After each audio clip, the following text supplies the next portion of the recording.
ഇന്ന് ഞാനൊരു അടിപൊളി ഉള്ളിച്ചമ്മന്തിയാണ് ഉണ്ടാക്കാൻ പോകുന്നത്. അതിന് വേണ്ടിയിട്ട് ഞാനൊരു 8-10 ചെറിയ ഉള്ളി നന്നാക്കി വെക്കുന്നുണ്ട്. പിന്നെ അതേപോലെ ഒരു 5-6 വെളുത്തുള്ളിയുടെ അല്ലി മാറ്റി വെക്കുന്നുണ്ട്. പിന്നെ ഒരു വലിയ ഉള്ളി, ഒരു 4 വറ്റൽമുളക്.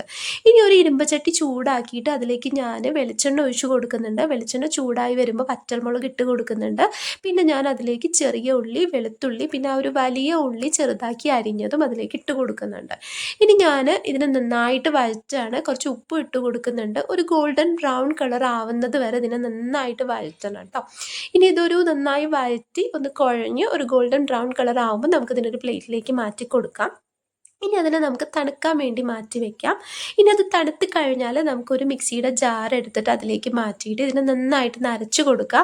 അരയ്ക്കുമ്പോൾ ശ്രദ്ധിക്കേണ്ടത് പേസ്റ്റ് രൂപത്തിലാവരുത്, കുറച്ചൊക്കെ മുളകും ഉള്ളിയൊക്കെ കടിക്കേണ്ട പരുവത്തിലാവണം കേട്ടോ. ഇത് നമുക്ക് നല്ല രീതിക്ക് ഈ ഒരു ചമ്മന്തി നമുക്ക് ചോറിലേക്ക്, കപ്പയിലേക്ക്, ദോശയ്ക്ക്, ഇഡ്ഡലിക്കൊക്കെ നന്നായിട്ട് കഴിക്കാൻ പറ്റും. നല്ല എരിവും പുളിയൊക്കെ ഉണ്ട് കേട്ടോ.